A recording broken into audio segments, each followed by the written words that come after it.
You've managed to pull 8 rental properties together while working a full-time job. My wife and I own 8 single-family rental properties. The closest rental at this time is 1,000 miles away, and the furthest one is almost 3,000. So Yeah. the very first property we bought, we got 4 uses out of it. The agent who sold us our first property, about 4 months after we bought it, he called us and he said, to this day, those 2 properties have been the best performing, about 40% above market rent. Real estate is so safe. It's the people that are risky. Most people just don't make enough to save enough for that whole plan to work. With real estate, you own your own upside.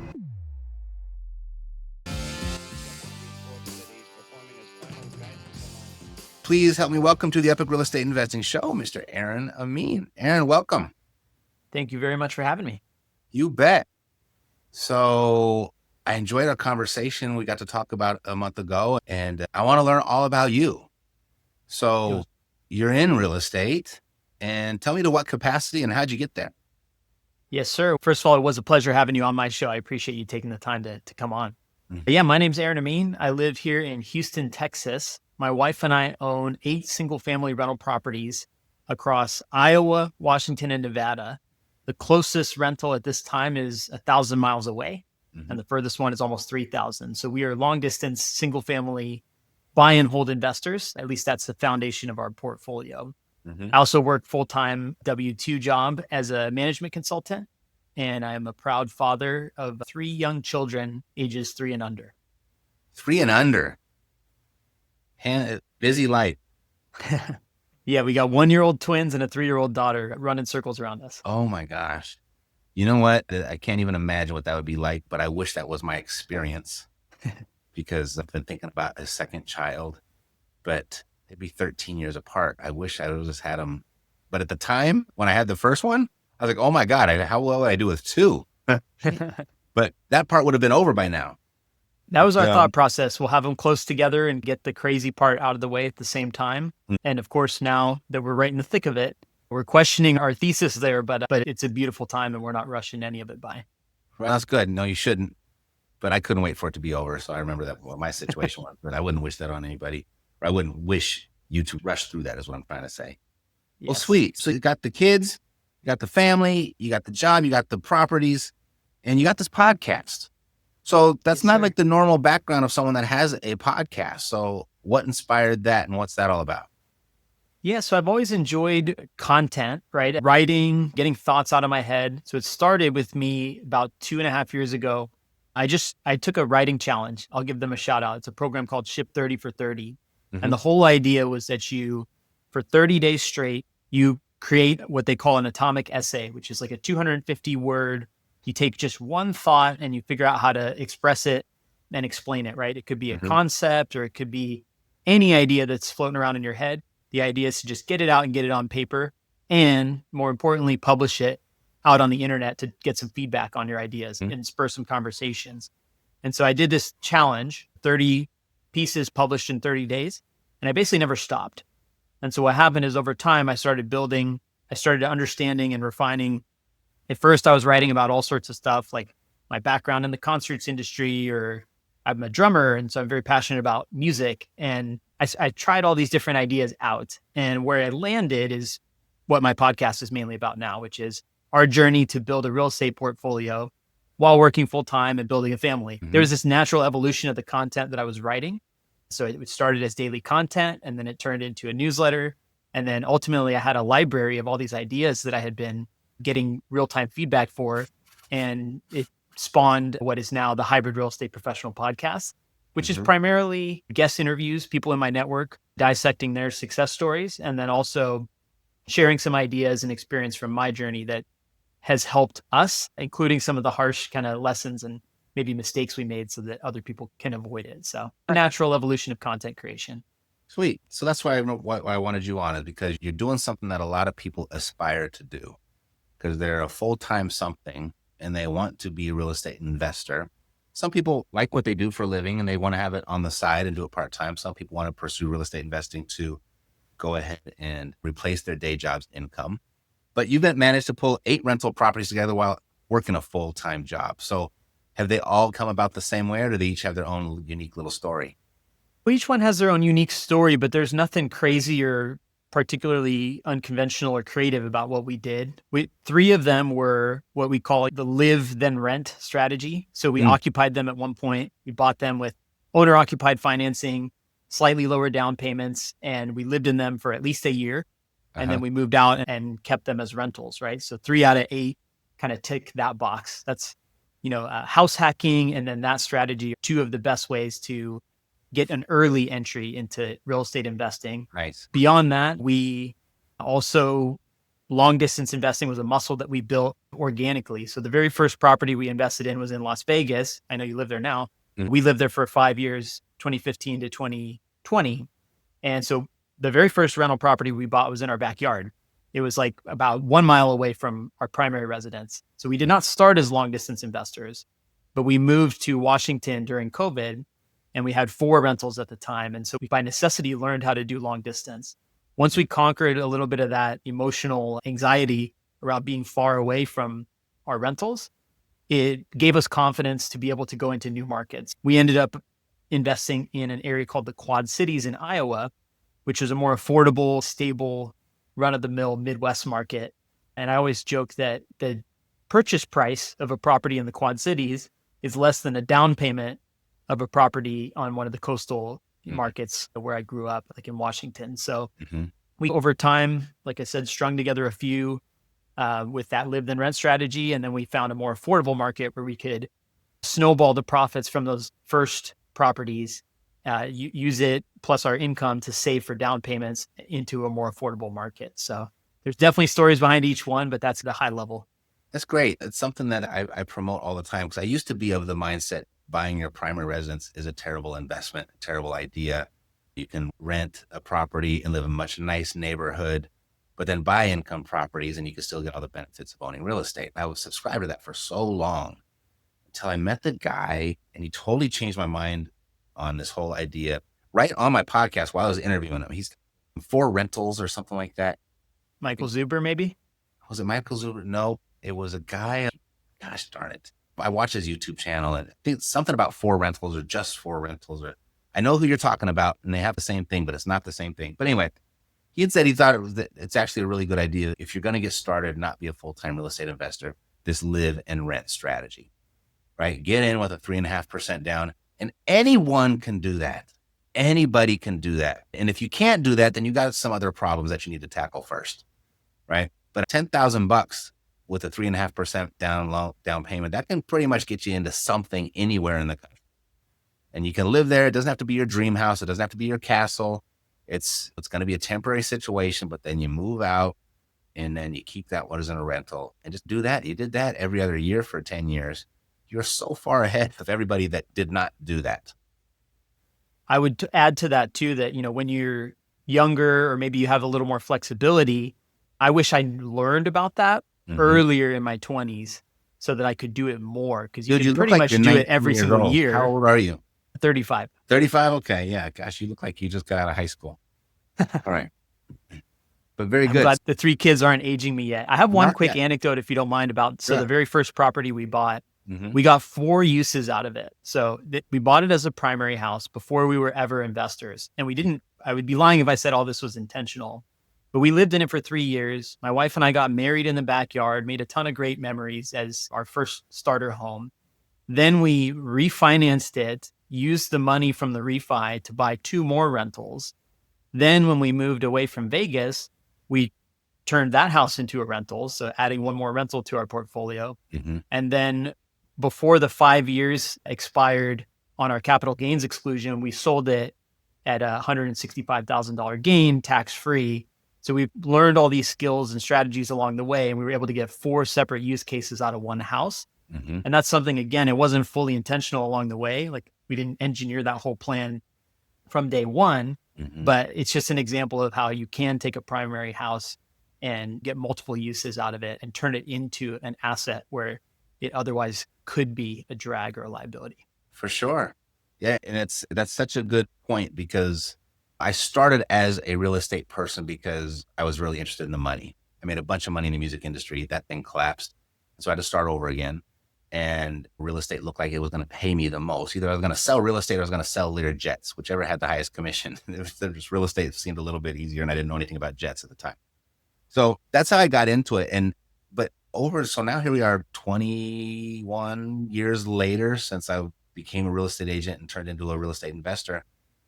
And I say now, like my YouTube channel, my podcast, it's less and less of a real estate channel. It's more of a money channel disguised as a real estate channel, just because the real estate is the actual vehicle that gives the average person like you and I the chance to do amazing things like you just described. What else could you have put that money in that would allow you to do that?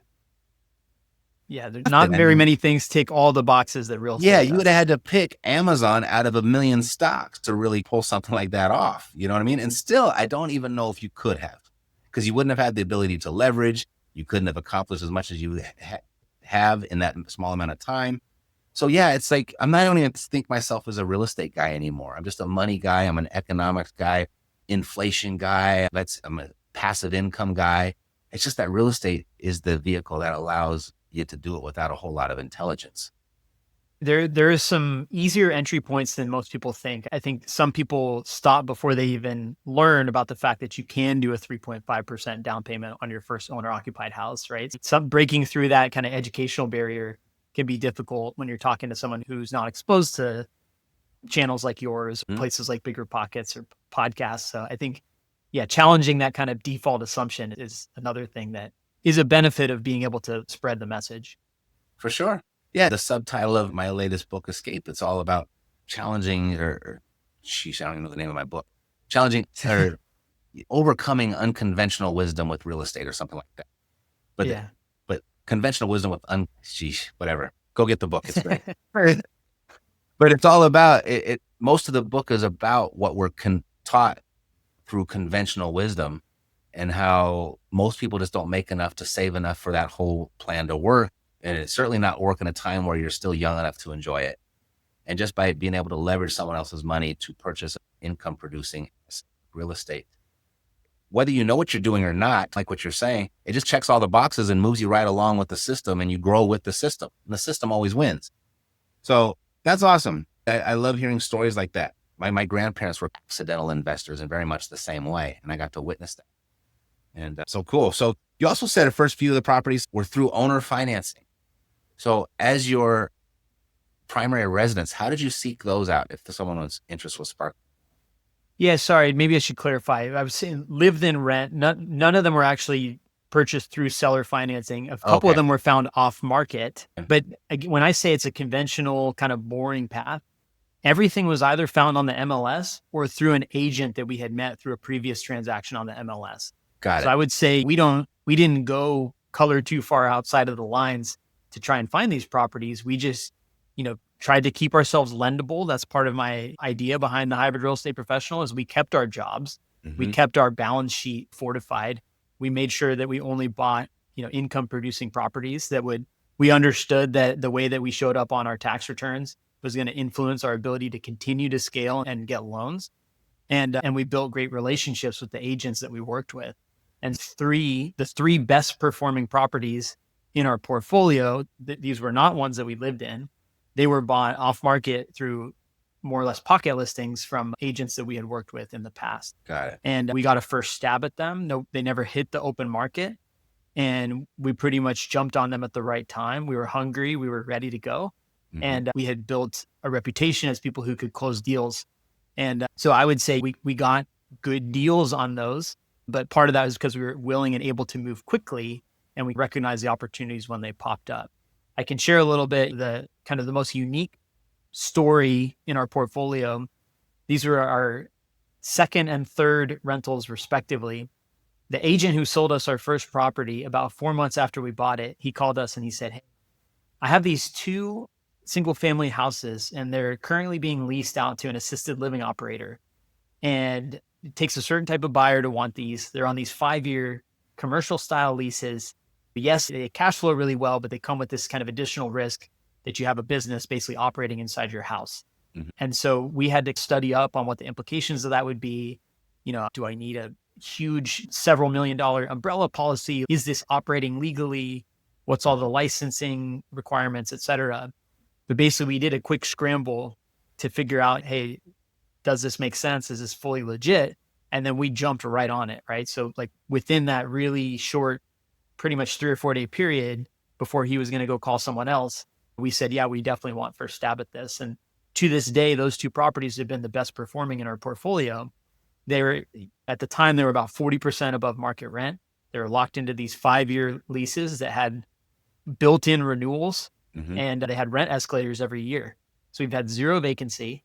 We have a company operating and providing a great service, providing assisted living support for adults with developmental disabilities, Hmm. and they are great tenants. We have an even extra layer of oversight because the state and that company both enforce good living standards.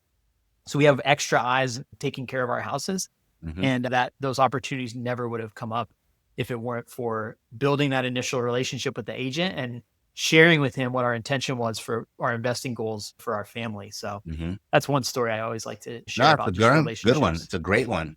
And those were early on. This was part of your first few, right? Yeah, and I would say that the moment we closed on those two, that was when we really felt our identity shifting. This wasn't just some random experiment or side idea where we are going to own one or two rentals. Hmm. No, this was really part of our identity. And that's when I started coming out of my shell a bit more and telling the story that, hey, my wife and I, we are real estate investors. I started being able to proudly share that's something that was part of our life now. So, what have you learned from those first few? What lessons did you learn from those first few that actually helped you in the later purchases? Yeah, so I didn't read a single Bigger Pockets book or listen to any podcast. The only, and this is not a little thing, but the only exposure I had to real estate was my parents. They are very experienced real estate investors. They started in the early 2000s. They invested while I was growing up. I didn't pay a ton of attention at the time, but I was very aware of their journey. They Hmm. went through the ups and downs of the recession, and I saw them come out on the other side. I saw the stressful moments and I saw the highs. And I saw them doing it all while they were working and while they were raising us. So I guess it makes sense that I believed that was possible from day one. But some of the lessons that I learned is that immediately I did not expect everything to go perfectly. There were a lot of mechanics we had to learn with those two assisted living deals. The loan almost fell through 3 days before closing. We had to switch lenders, Hmm. and like we had to get involved and learn some of the legal, we had to basically defend the fact that those homes were lendable under that situation. We also were self-managing all three of those properties for the first several years. We actually just 6 years later brought on a property manager. So we learned to self-manage, and we wanted to build that skill of building relationships with the tenants, running all the rent collection, leasing, et cetera, on our own, Hmm. because we knew that property managers come and they go. I had seen that a few times in my parents' journey. And then ultimately, I saw their decision to self manage because they wanted to have real control and influence over their own properties. And they saw a lot of people doing a not so great job. So I think, in summary, we went a little lone wolf on our first few properties. We got some scars and scrapes, and I wouldn't trade those lessons for anything in the world. However, on the other side of that, once our that identity shift started settling in and we started actually utilizing the abundant resources of the internet and podcasts and books and communities and coaches, we saw that there was a straighter line path and a bit more of a measured approach to real estate investing that could probably avoid some of the mistakes we made. And that's part of why I'm so passionate about turning it around and telling some of the stories of the maybe shortcuts or just some of the kind of, you can call it the stupid tax or the ignorance tax that Yeah. we paid at the beginning. But like I said, I wouldn't change anything. I wouldn't wish those same avoidable mistakes on anyone else either. Yeah. It's good though, because they're unavoidable. Everyone kind of experiences different things, but there are tough lessons because they're typically connected with finances, and those can be most painful, at least they felt immediately, right? But there are lessons that if you walk away with the right lesson, they're invaluable. If you walk away like in 2007, 2008, there are so many people that walk away, oh, damn, real estate, what a scam. I'll never do that again.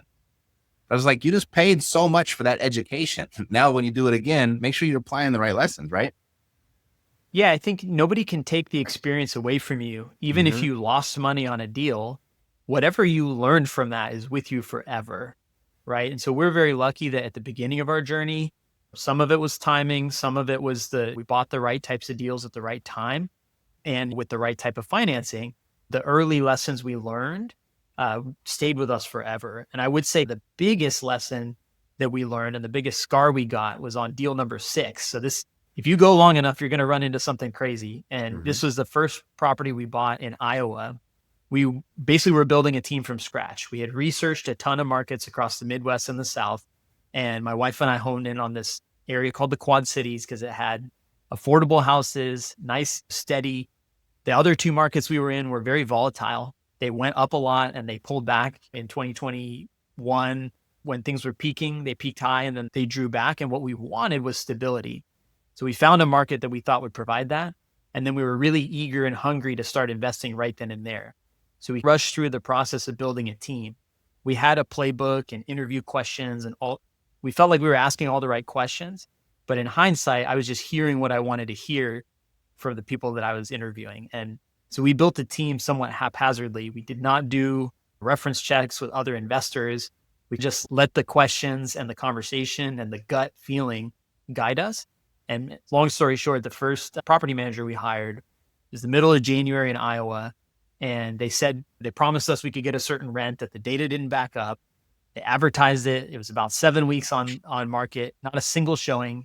And we come to find out, because we were 2,000 miles away at the time, that the gas had been turned off for the full 7 weeks. The house was sitting at 37 degrees, just Mm. above freezing.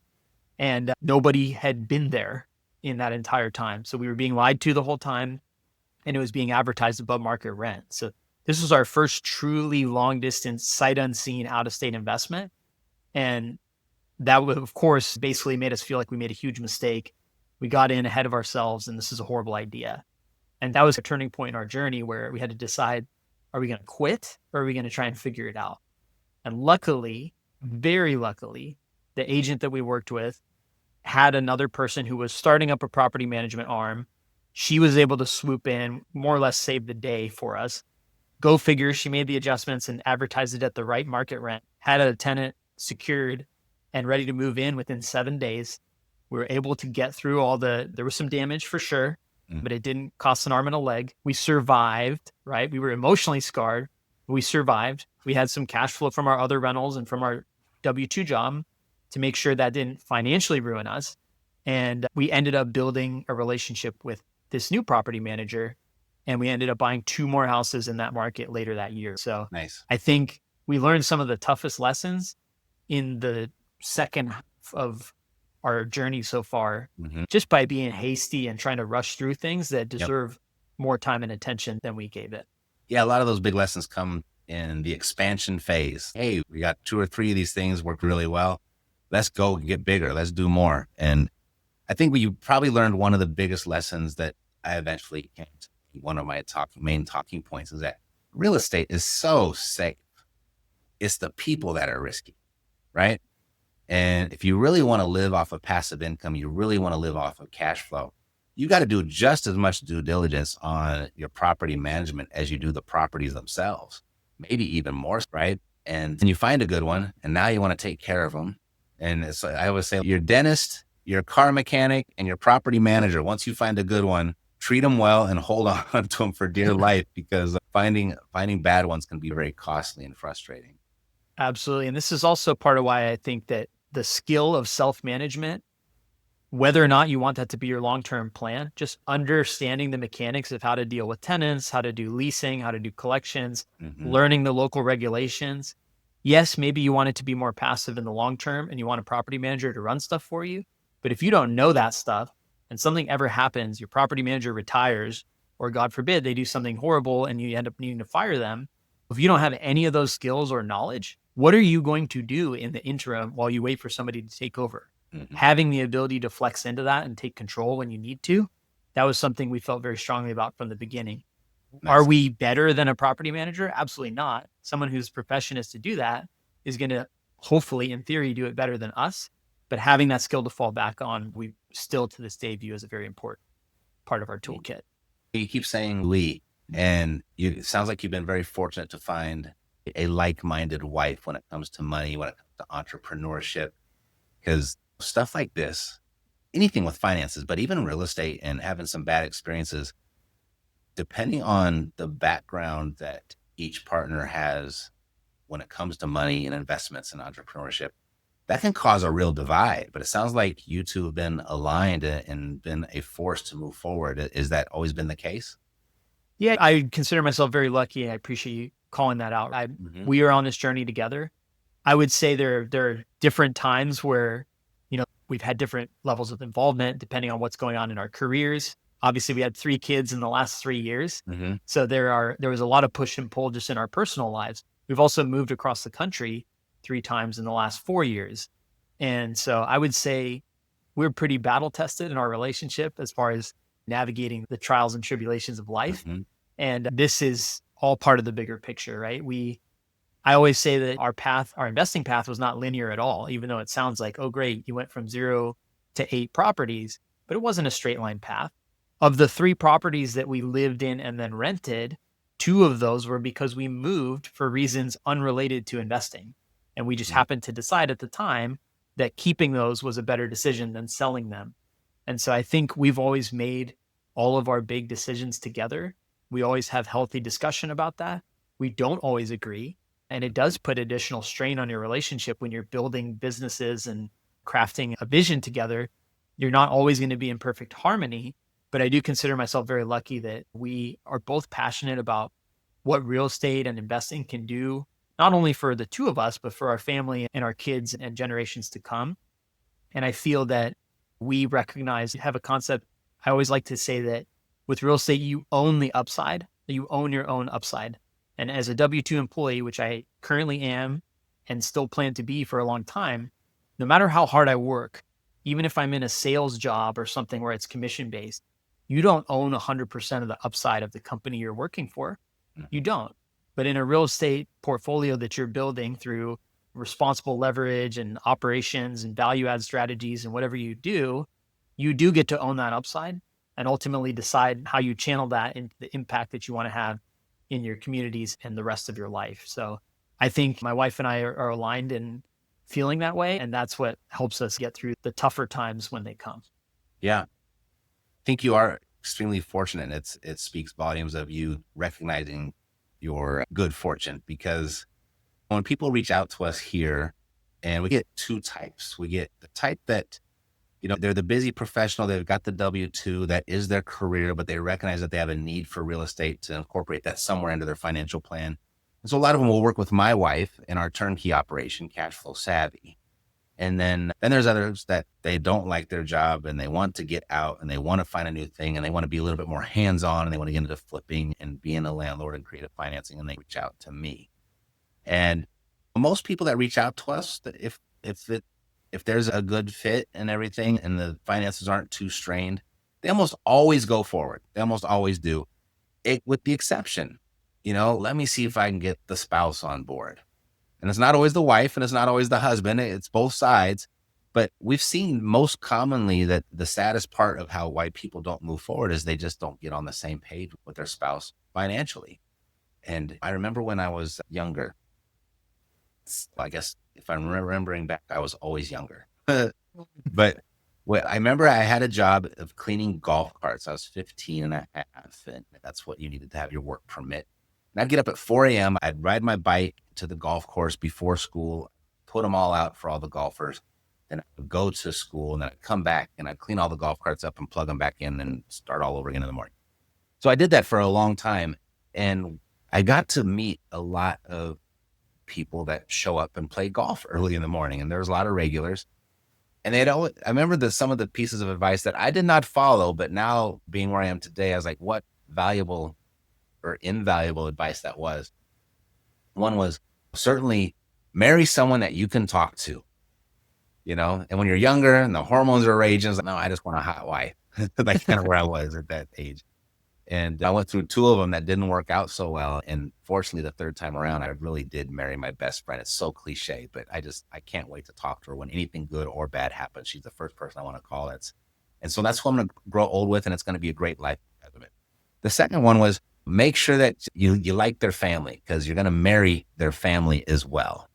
And so that was another one. And the third piece of advice, like when you're picking out a spouse was make sure that you guys are on the same page when it comes to finances, when it comes to money. And I think those are just so invaluable when you're picking out your spouse, because of those types of things like financial freedom and wealth and doing well for yourself economically is important to you. It's got to be important to your spouse as well. And that wasn't my intention to go down those life lessons, but I see it so often here now. And when I hear someone like you talking about it, it stands out. It's like the big giant, oh, what's the word? It just stands out as obvious. Every metaphor I had was not a good metaphor, but it sticks out like the turd in the punch bowl. But it's just that obvious to me now. And obviously the turd being the good part. Boy, this is not going where I planned. No, But those my are great point thing is, lessons. I see it. It's important if you want to better yourself financially that you and your spouse agree on it. So what is that?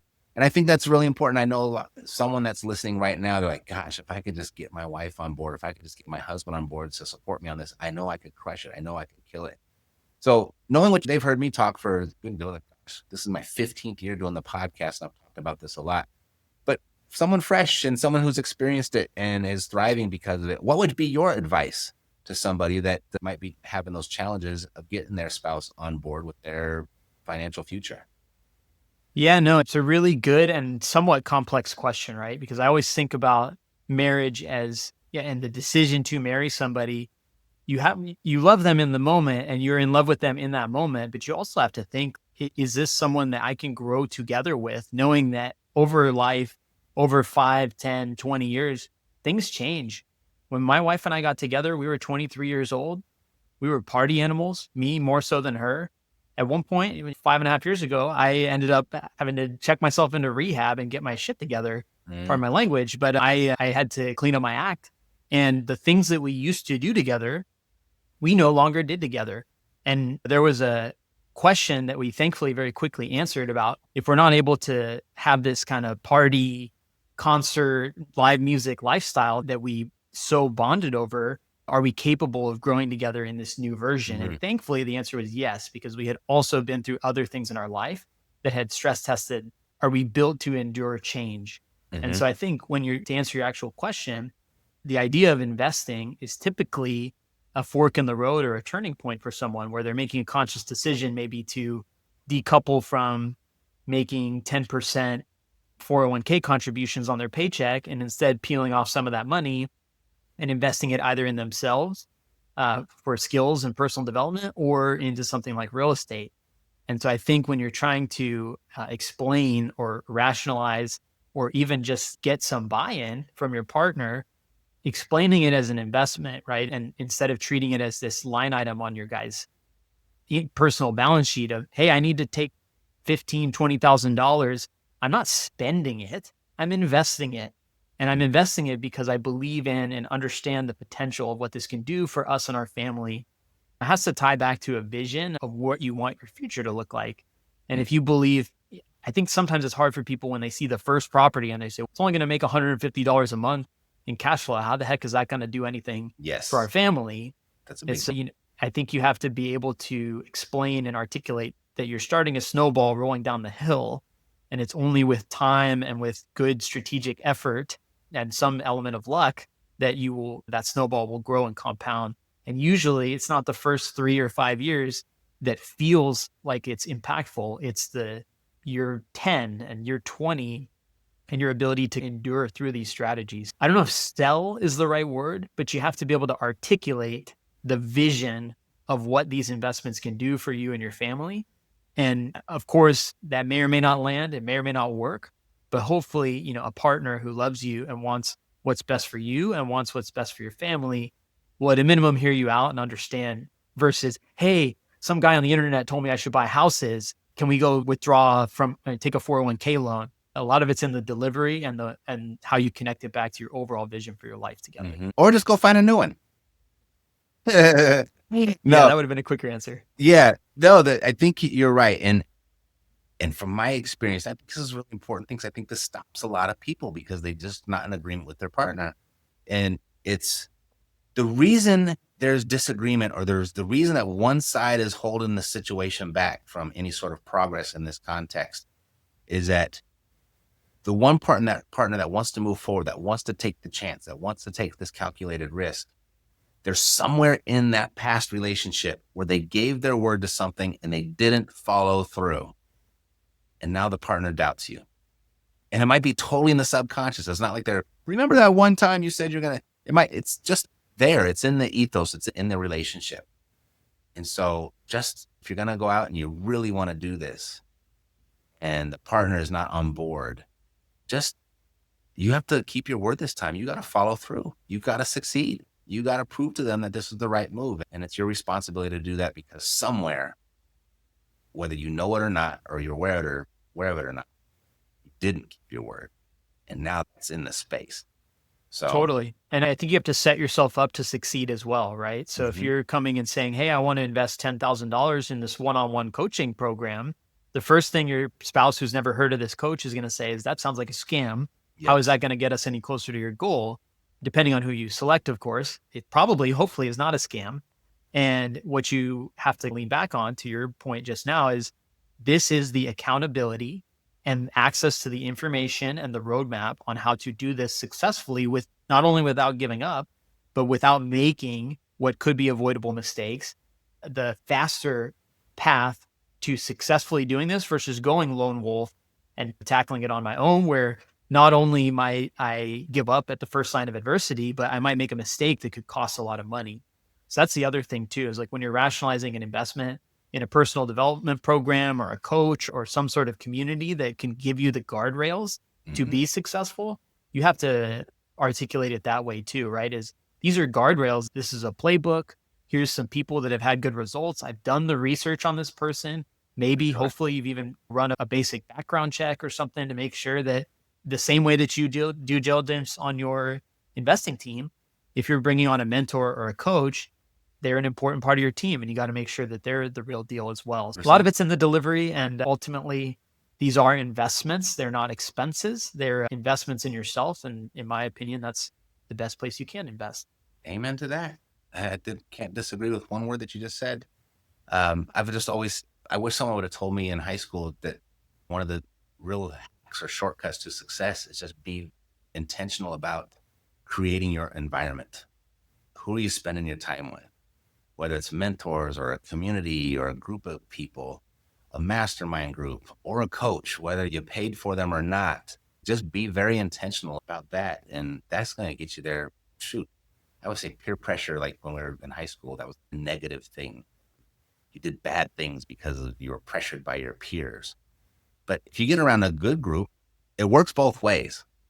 All of a sudden, you're like, gosh, everyone's succeeding and I'm looking like a loser here. I better get off my ass and do something. And that peer pressure, once you understand that it works both ways, just choose better peers. Cool. Aaron, it's been a pleasure. You said you were a drummer. Yes, sir. My son's a drummer. So I got a self-serving question.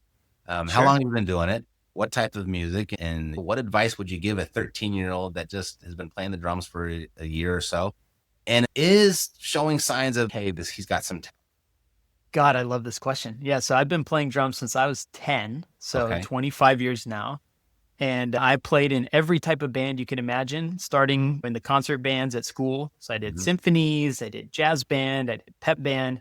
In my early phase of my drumming career, marching band was my thing. And I know a lot of people are probably rolling their eyes right now because they think it's nerdy or crazy. But As to a be band honest, nerd, I played the trumpet.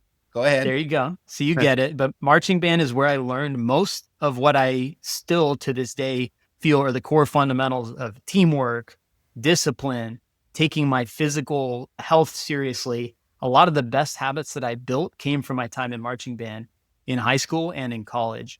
But from there, I turned into kind of your more prototypical drum set rock Mhm. drummer.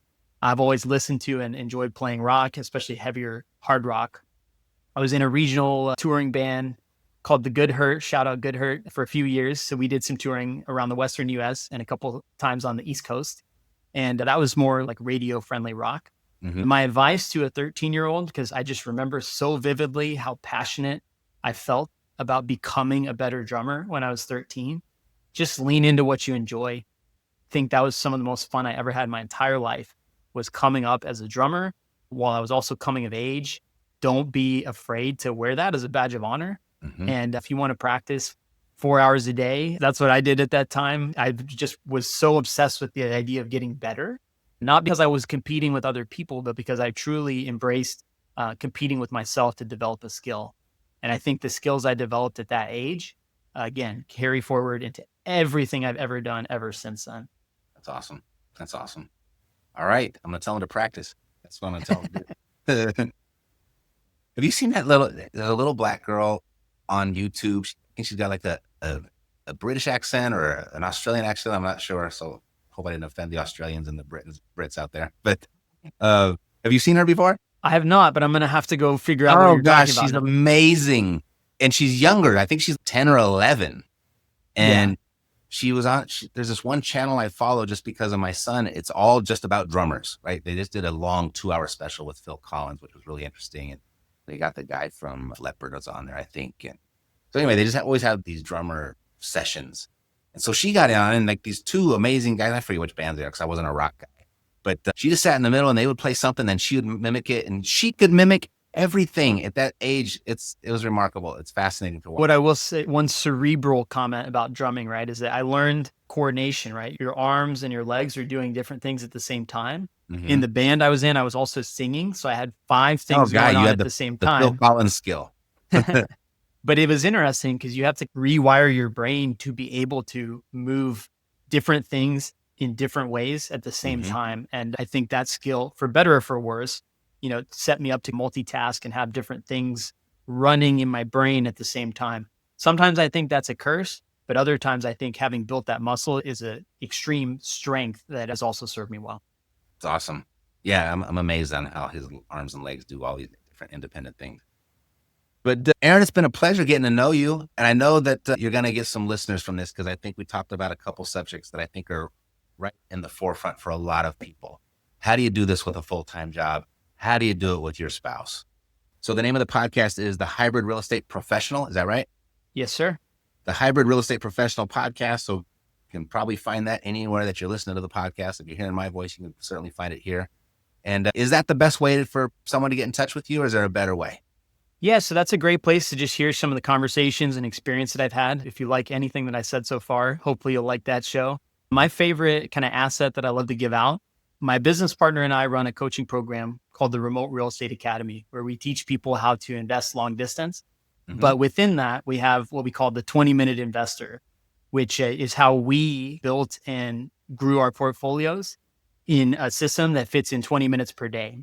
So we ran a workshop on that includes all the workflows, software, tools that we use to keep it manageable and from taking over our lives so we can still spend time with our families and succeed in our jobs. So you can find that at 20minuteinvestor.com.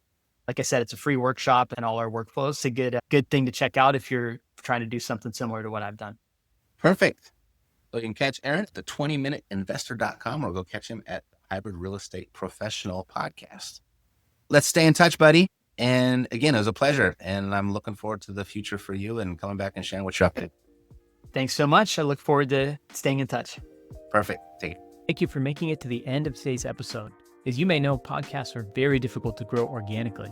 If you're getting value from today's episode, I'd deeply appreciate if you can take 30 seconds to leave my show a 5-star rating and review. This will go a long way to helping me reach more listeners just like you. Thank you so much in advance.